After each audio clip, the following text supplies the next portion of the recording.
and welcome to the Schatz and Tanier NFL podcast, August 15th, 2024, NFC North preview with special guest Dan Pizzuta, brought to you by FTN Fantasy. I am Aaron Schatz, of course, from FTN Fantasy. Mike Tanier, you know him from the Mike Tanier Substack called the Too Deep Zone, which you get at miketanier.substack.com, and Dan Pizzuta, who not only wrote the NFC North chapters for the FTN Football Almanac 2024, but of course also writes for 33rd Team, part of the expanding lineup of 33rd Team. You're partners with Sam Monson now and Steve Palazzolo. Yeah, a meshing of the two former, big analytics. Some FO people. Everyone's kind of merging together. Some PFF people, yeah. Someone tweeted at me this morning something about why they didn't suspend Monson when he said something or other, and I'm like, I don't have anything to do with PFF's decisions about their personnel. Thank you. What a strange question to ask me. Yes. Yeah. Before we get to the NFC North, I want to remind everybody that we are offering a 15% discount to join the FTN family, and today, Thursday, is the last day of this promotion. Use the promo code FTN15 to get 15% off your subscription. Get access to Jeff Radcliffe's Fantasy Football Draft Guide, cheat sheets for every league, the industry's #1 rankings and projections, and of course, the home of DVOA with the new Stats Hub and all the DVOA that we're going to have updated during the season with charting categories updated during the season. It is going to be awesome. Also get a discount if you still haven't bought the FTN Football Almanac 2024. Promo code FTN15 gets you 15% off. But sign up now. The clock is ticking down on the website as we speak. Before we get into the NFC North, first of all, a reminder, if you are watching us live, which we do Thursdays at 11 a.m. Eastern, you can ask questions and comments, and we will get to all the NFC North teams. But first, just briefly get your guys' thoughts about the big trade, Matt Judon to the Falcons for a third-round pick. I'm actually a little surprised that the Patriots got a third for him, given that he is expensive and he is 32 years old coming off an injury, but he's obviously a really important player to a team that had no pass rush. Yep. And you got it from the Falcons, who are the Falcons, who might overpay from time to time. I don't know. It feels like it's a fair price, honestly. I don't want to rip the Falcons for this. You're right. They always need pass rush. Had a feeling something like this was in store when he stormed out of practice, disappeared for 2 days, and came back with no new contract or anything. But it's good. It's good. It's good. They were obviously working behind the scenes on this. I guess it's good for the Falcons, but I wonder where it takes them from, they might win the worst division in the universe too. They might win the worst division in the universe by a slightly higher margin. Yeah, I will say, people know we were kind of down on the Falcons compared to other folks, and a big reason for that was the defense. They are no longer the worst projected defense. Wow. I did a new simulation this morning. Compared to the simulation in the book, the Falcons are up 0.6 wins to 8.2 average wins, and the Patriots are down 0.6 wins to 6.5 average wins. Yeah, and I think it makes sense for the Falcons because it gives them someone outside of no one, because they did not have anyone to rush the passer. I think we saw that in the first preseason game. They dropped 19% of the time, which is I think they just realized we don't even have anyone to rush the passer, so why not try? We'll just throw everyone in coverage. So I think this could be a similar thing to kind of, we'll get into the Bears and what the Montez Sweat thing was, but the Bears didn't go from some miraculous team that was all of a sudden creating crazy pressure, but it did open up some other things, let the secondary play a little more aggressive. And I think maybe that's what the Falcons could do. So their other two best players in the secondary or not on that defense are in the secondary. So I think that might just kind of help overall a little bit. And again, it's just someone to rush the passer because there were zero people to do that. That is similar. It is really the trade that helps both teams, because Gerard Mayo had already made it clear that the Patriots were sort of punting on this year and building for the future. So they might as well get a third for a guy that they weren't going to use after this year. Right. And the Falcons get something they really needed, although now they have to sign Judon to a long-term deal if they want to keep him past this year. Useful Title wants to know if it is similar to when the Falcons got John Abraham. Going back a minute. Yeah, I don't remember whether they had other pass rushers when they got Abraham, but it sounds kind of similar. I don't remember. I mean, I remember Abraham being a big deal, so that sounds kind of similar to me. I'm trying to remember how long ago that was. That was a minute. I remember John Abraham. I remember the Falcons. But Yeah.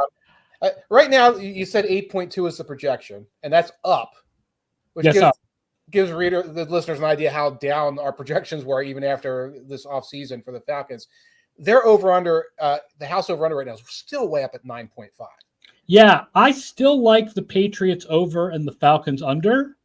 I just don't like them as much as I did yesterday.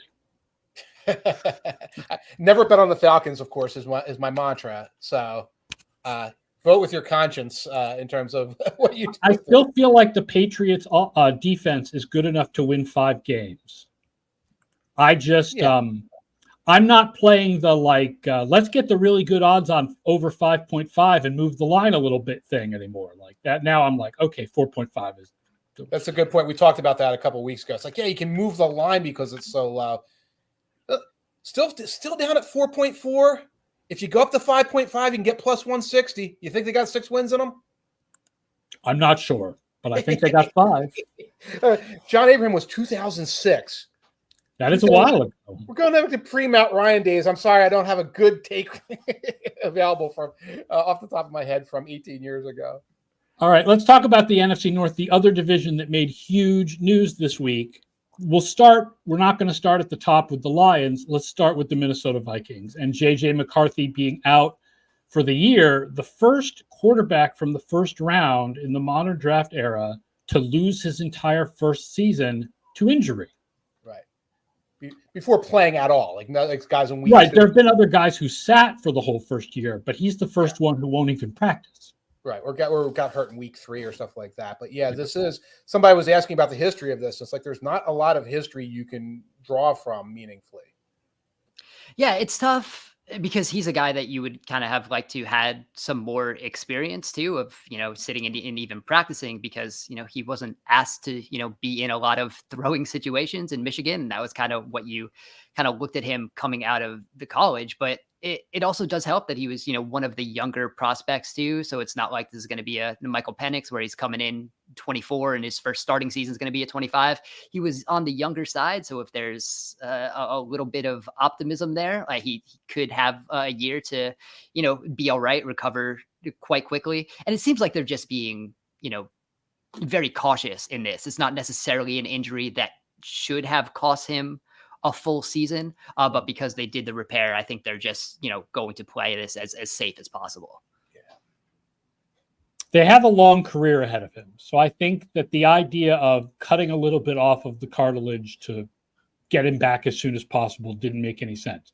Right. Camden Caps points out Jordan Addison is injured too, I believe, but apparently they believe that is not a serious injury to Jordan Addison. Yeah, we're monitoring it. They talk about guys being carted off in the preseason.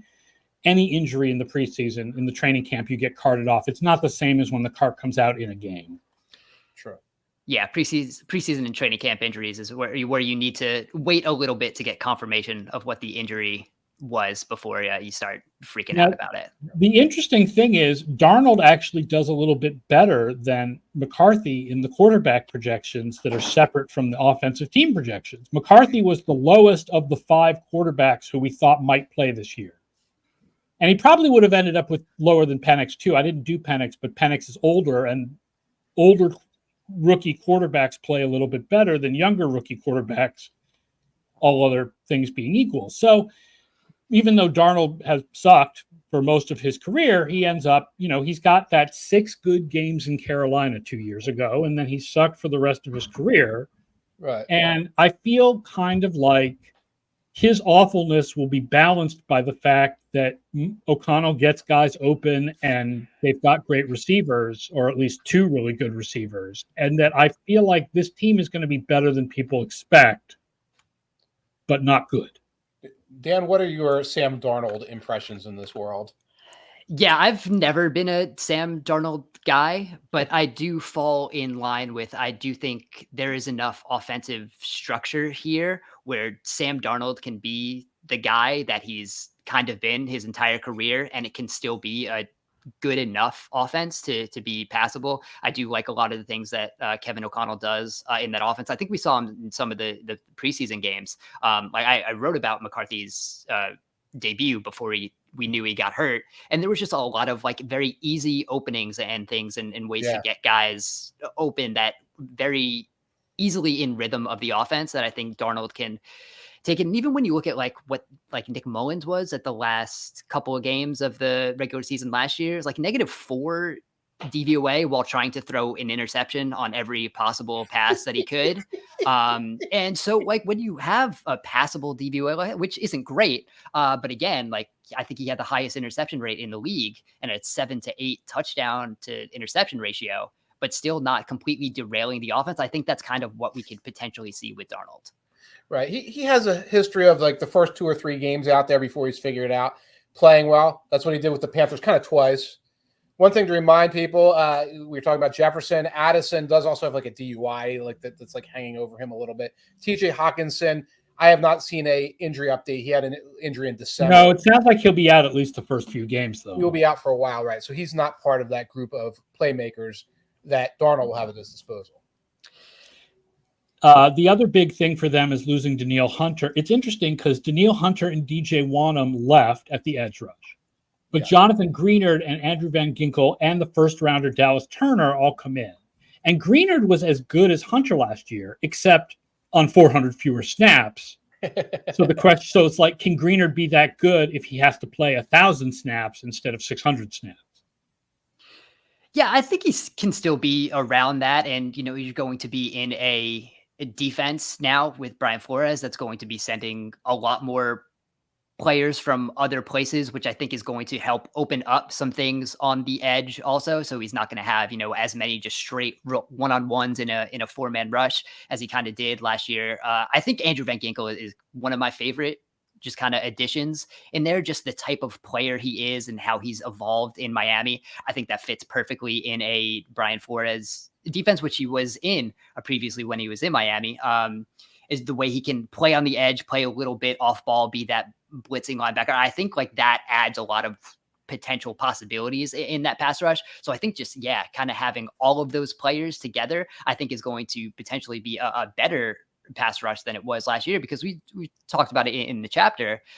The pressure rate on blitzing, like really Minnesota didn't have it quite as much as kind of we had as the weird. General Their consensus of them not being good so much, when they blitz, but they blitz all the time. Right.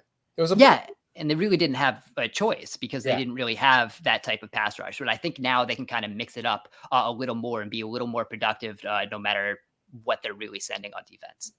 Yeah, it was a blitz because we have to, because we don't trust our secondary situation last year, and because Flores loves it. And it sounds like the plan was affordable system guys. And these are the guys you're talking about, affordable Flores system guys who are brought in. So do you guys agree with me that this team is a little bit more likely to go over than under? I don't know if they want to go over because, like the Patriots we were just talking about, it's kind of a rebuilding year, and then see what happens when McCarthy is healthy next year. But I feel like they're more likely to go over 6.5 than under 6.5 because of O'Connell and Justin Jefferson and because of Flores. The house kind of agrees with you because that over's at -160. Yeah. They're not begging for action on that one. So that kind of indicates where they're at. By the way, and again, we were talking about this off screen, super ambitious, but to make the playoffs with the Vikings is right now at +300. If you're a Darnold believer, I do not recommend this, but if you're a Darnold believer, if you're looking at the way the NFC phases out, that at +450, I might nibble. +300, it's there if you're sanguine about this team. I'm an O'Connell believer. So I think if you're looking at to make the playoffs, Kevin O'Connell for coach of the year, probably a little higher than +300. Ooh. So if you believe in that, I would maybe do an O'Connell for coach of the year. Oh, as kind of a proxy, because what's he at? Do you have that? I do not have it up, but as you were kind of talking about it, that's kind of where my head went. If they do make the playoffs and we have,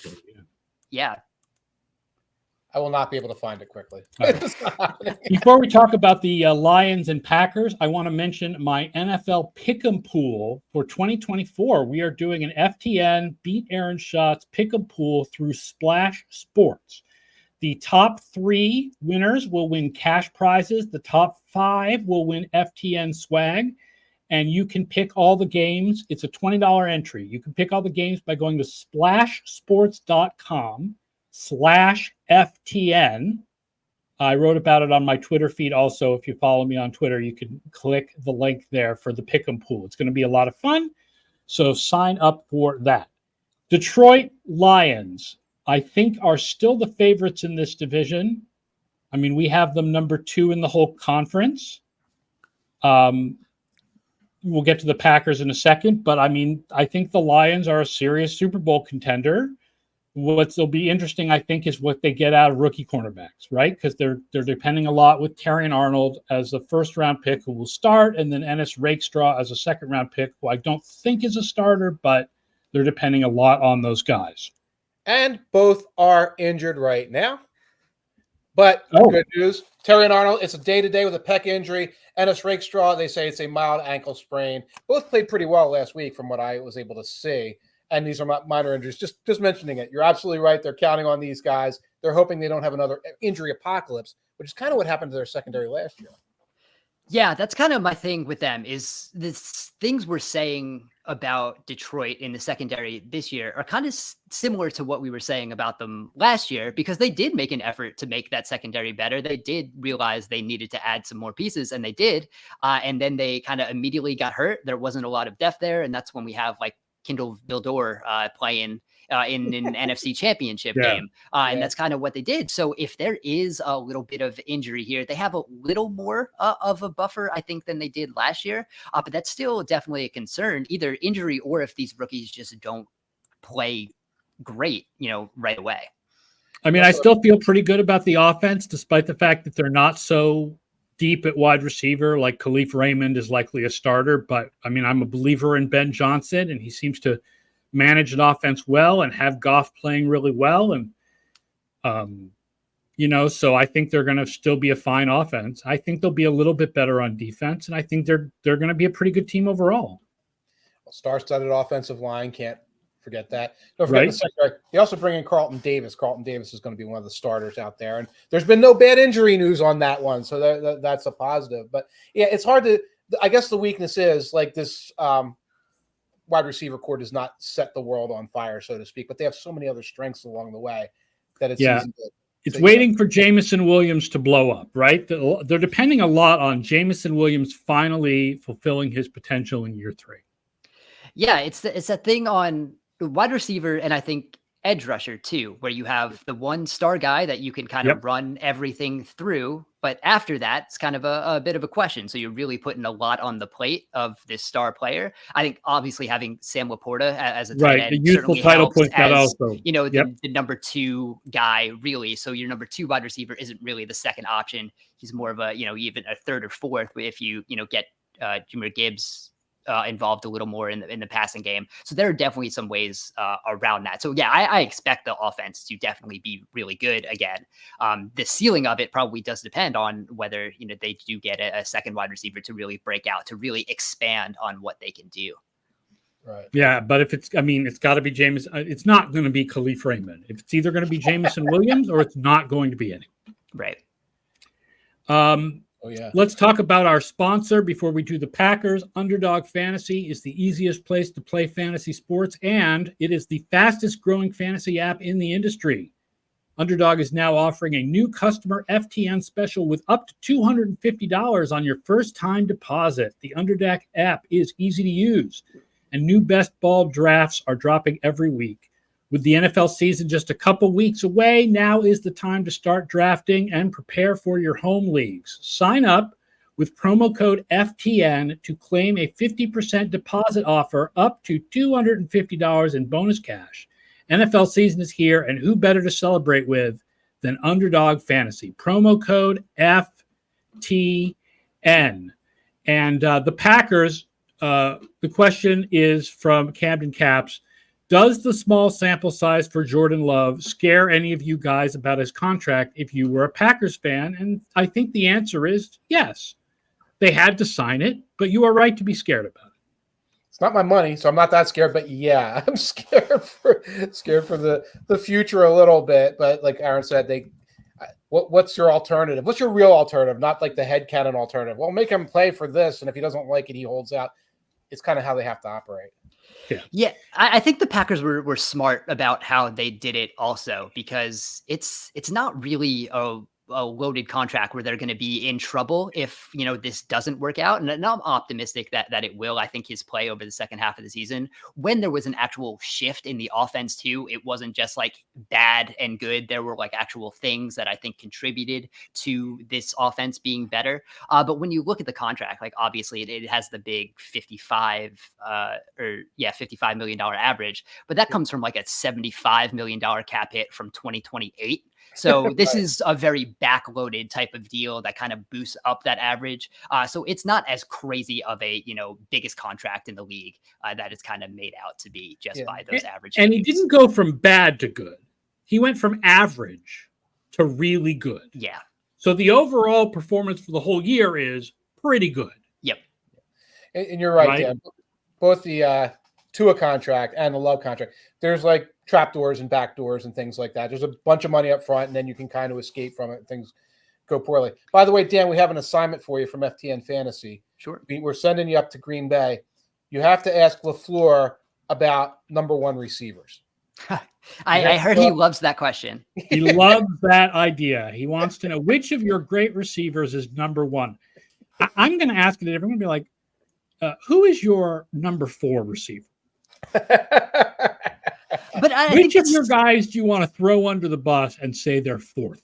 But I mean, that is the fun thing about Green Bay, where they do have, 4 guys who could potentially play that role. Sometimes when you're asking who is your number 1 receiver, you're looking at the 2023 Giants, and you have 3 wide receiver 4s. Yes. For the Packers, it's very nice because they do potentially have, 4 wide receivers who can be used in a way that in any game they can be the star, which is incredible. And again, it's not going to be fun for fantasy if you're trying to figure out which guy you should play in a given week. They'll be fun in best ball maybe. But this is when you're going through what they can be. Like Jayden Reed was incredible, the way they were kind of using him vertically from the slot in a way that like really no other player was used as a vertical option from the slot. And he was the gadget guy on some of those jet sweeps. Obviously Dontavian Wicks is a guy that a lot of people were very high on, but like barely ran any routes, but was very effective when he did. And then you have Dobbs, who can be good as a possession receiver, and then if Christian Watson stays on the field, there's the explosive play threat there. So about him. Yeah, they have a little bit of everything, which is a lot of fun, and kind of why this offense can be, I think, as fun as it is, because there is no one thing you can really defend against if you are the opposing defense. So there are number 3 projected offense, which brings up the question from Grouchish. Do you believe in the Packers defense this year? I'm putting on this one. I mean, I don't see the reason to believe their defense will be good is defense is inconsistent.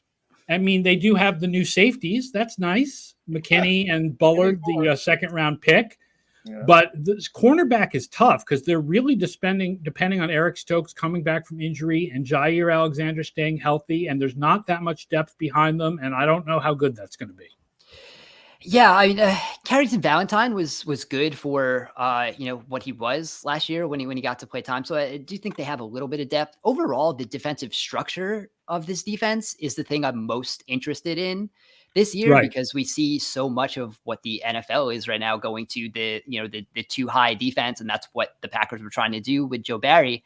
And now they're going to potentially be running a lot of single high and man coverage, which is a big switch, but I think it does play a lot better to the talent on the roster. And I think it fits them. I think they want to be a little more aggressive with their front four, which I think definitely helps with what they're doing there. I think it's going to help the linebackers free up a little bit instead of having to be so hesitant in some of the run fits that they were doing. I think it's going to speed up a lot. And we've always liked the talent on this Green Bay defense. That's why we have this conversation every year. I think it's going to fit a little more with the structure of what they're trying to do this year. Again, I don't think they're going to be one of the best defenses in the league, but if they're not going to be gashed as often as they were last year, playing so passively in just about every aspect, I think that's certainly going to help. By the way, Dan's comments were recorded in 2019, and we've been reusing them every year. Yes. If they manage to have an average defense and their offense is what we think it will be, this is a Super Bowl contender. Yeah. If. Right. If. It's kind of in that Packers range with the if, except that they don't have a 36-year-old quarterback on top of the story. They have a young quarterback. But that's the if factor. All right, let's finish up with our friends from Hard Knocks, the Chicago Bears, the team that I'm lower on than anybody else. I will say this, which is a lot of that is defense, because their defense was so dependent last year on two things. One, takeaways, and two, Jalen Johnson playing out of his gourd. And because of the inconsistency of cornerback performance, I don't think Jalen Johnson, it would be very difficult for him to be that good this year. And that is not a crack on him at all. Right. Because I know from Hard Knocks that Keenan Allen can't get open against him in practice, but it's just cornerbacks are just, there's just inconsistency. Look at Patrick Surtain. Patrick Surtain's stats last year were nowhere near as good as they were the year before. So they also, edge rush is a real question after Montez Sweat, because they lost their second and third edge rushers from last year, Yannick Ngakoue and Rasheem Green. I will say this also about Caleb Williams before I pass it on to you guys.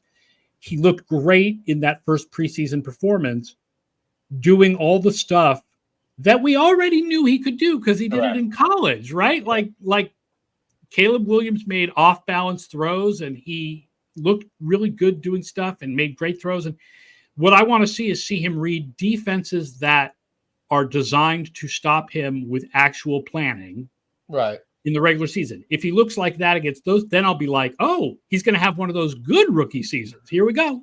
Right. It was encouraging. It was no doubt encouraging. But, man, you could take that and really run to the stratosphere. Look at that throw to Cole Kmet. We saw it 44 times. It was a good performance. It's a rollout and a throw into traffic when you look right down to it.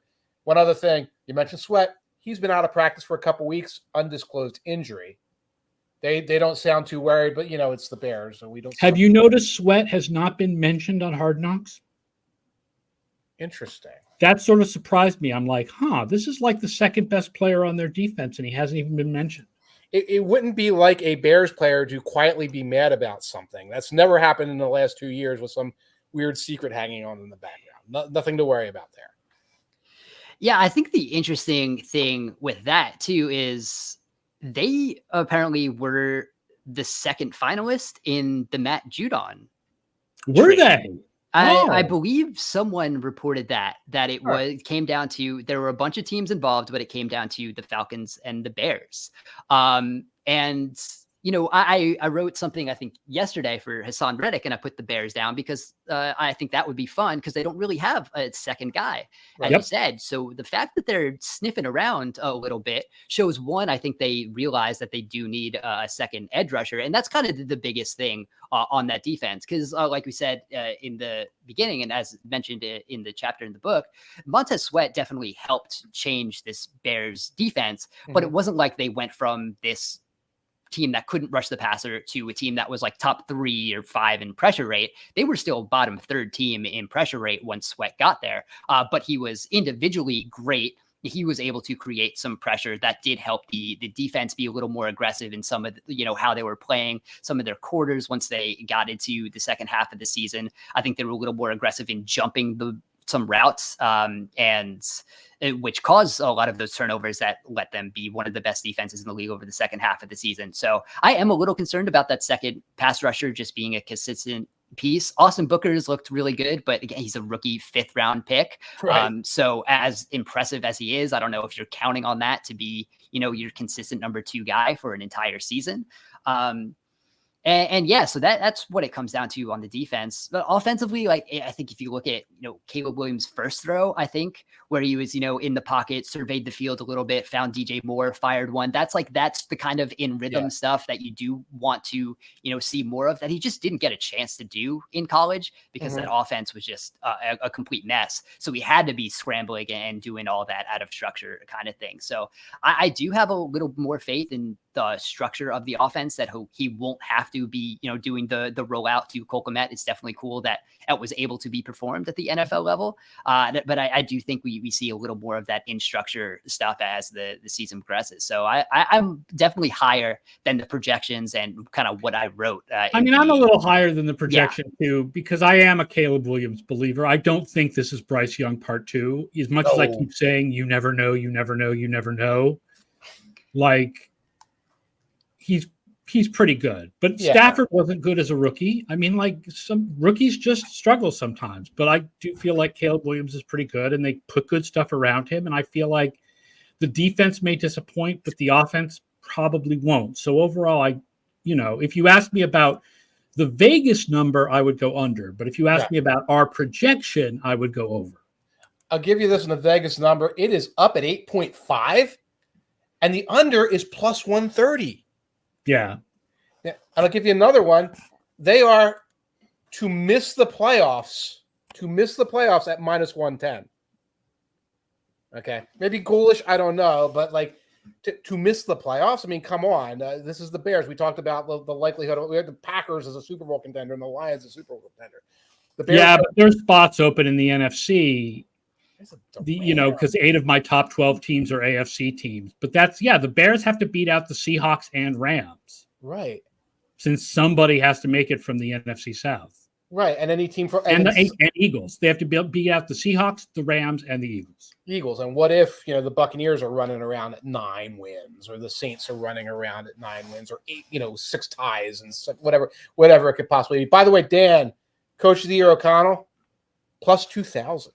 Yeah, saw that. If that's where your head's at, thinking Vikings for the playoffs, he's going to be up there in consideration. Parlay him. I do know the Bears will be fun, and it's been a long time since we've been able to say those words. Yes. You want to watch them, don't you? I want to see how Caleb Williams does. I want to be proven wrong. I would love next year to have Bears fans roasting me because I was wrong. Of course, if Jayden Daniels is horrible and Caleb Williams is good, then I will have been proven right, because everything I keep saying is that we don't know. And except that if that happens, Cliff Kingsbury needs to be a substitute teacher at the 3rd grade level, if that's what happens, because the one takeaway from that is that Cliff Kingsbury is a knucklehead. Yeah. But that's, you don't, my guess is, of the rookie quarterbacks who are going to start, which at this point is 3 of them, but let's throw in Drake May too, because he'll start part of the year, right? One of them is going to be really bad. One of them is going to be good. And 2 of them are going to be kind of a little bit below average, the way rookies normally are. Right. And I don't know who's who. Although I don't think Nix will be the good one. Nix seems like he's going to dodder around and be I don't know how to describe it, but the guy who's still out there throwing the ball and getting the sacks and getting the interceptions, but not sucking enough to get benched. But Williams, I want to see it too. And it looks more like an offense than it often on Friday night than it looked like with Justin Fields a lot of the times. Yes. Much as I wanted Justin Fields to succeed, like seeing the highlights, you would say there is no structure to this, or the structure is protect this guy. And it didn't look like that with a first-time rookie. All right, folks, that does it for our big NFC North show. Don't forget to read Dan Pizzuta at 33rd Team. Don't forget to read the Mike Tanier Substack at miketanier.substack.com. Reminder, this is the last day of the FTN discount. Final day, FTN 15. That is your code for the FTN discount. And also, check out my pick'em pool for this year, splashsports.com/FTN. Splashsports.com/FTN. Splash. Splash. But then slash. splashsports.com/FTN. We will be back next week with the NFC South. So more Atlanta Falcons talk next week. Yes, the division that somebody has to win. Until then, I'm Aaron Schatz. Thank you so much. Don't forget to like and subscribe to the show. We'll talk to you next week.